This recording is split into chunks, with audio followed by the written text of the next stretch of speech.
My name's Roger Waters. I'm in Europe. Today is the day of action. It's the 23rd of February 2019. There is a story here.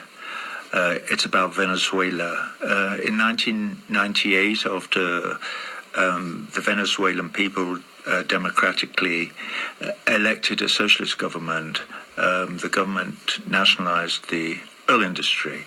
That is maybe where this story starts. This did not go down well in the corridors of power. So 4 years later, aided and abetted by the US government, there was an attempted coup to remove Hugo Chavez, who was the president of the country then. The coup failed. It lasted a bare 2 days. There was an enormous uprising of protest from the people of Venezuela in the streets who demanded the return of their president. So he was reinstated after 2 days. All right. That was in 2002.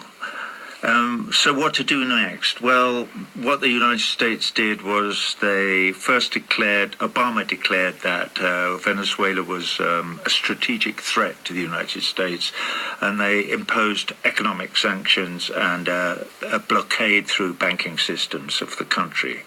16 years later, those illegal and draconian sanctions have borne the fruit that the US required them to bear. They wanted to foment dissent in the country by destroying the economy and by encouraging inflation. And they have achieved that end. There is dissent, without question, in Venezuela.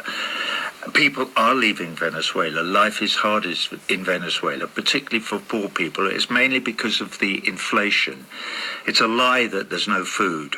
That's just wrong. There's tons of food, but it's too expensive for people to buy. So they're having another go at a coup right now. They groomed a puppet. His name's Guaido, something like that. And they've been grooming him for 10 years. This is very well documented. So now he is meeting with his puppet masters who are on the other end of a bridge in the neighboring country of Colômbia, with a big line of C-130 American military transport planes, pretending that they are coming as saviors to save Venezuela from a crisis created by the current government. This is absolute nonsense, of course. It is an absolute charade in order for them to achieve what they tried to achieve in 2002 and failed, regime change. Because that government back in 1998 did something unthinkable to an American administration.